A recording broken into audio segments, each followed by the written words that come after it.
Now we will study chapter number 15, three forms of verb. Read this sentence. He laughs. The tree is cut. Kolkata is a large city. The word in italics are the verb. A verb is a word used to tell or assert something about person or thing. The word laughs tells us about he the subject does. The word is cut tell us what is done to the subject tree. The word is tell us what size the subject city is. Each verb has three main forms: present, past participle. Came, come. Speak, spoke, spoken. Go, went, gone. Work, worked, worked. Why use these three forms of verb in various tenses? We use these three forms of verbs in various tenses, voices, and moods.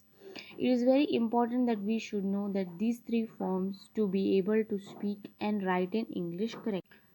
The verbs can be grouped into two classes, namely the weak or regular verbs and the strong or irregular verbs according to the way they form their forms. Weak or regular verbs. Regular verbs are those verbs which require ed, d, or t to form their past tense. They are also called weak because they take the help of their extra letters. Agree, agreed, agreed. Load, loaded, loaded. Love, loved, loved. Spend, spent, spent. Strong or irregular verbs. These verbs do not require extra letters ed, d, or t to form their past tense. So they are called strong verbs, as they do not follow any rules like the regular verb to make their forms. They are called irregular verbs also. A list of these three forms of these verbs is very useful for reference. The irregular verbs are grouped in three classes. The verbs which have all the three forms alike. For example, bid, burst. You can see that in this cast.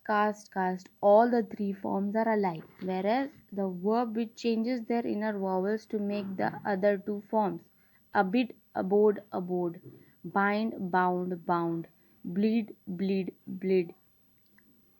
The verb which have all the three forms different. For example, arise, arose, arisen, born, beer, bore, born, began, begun, bid, bade, bidden.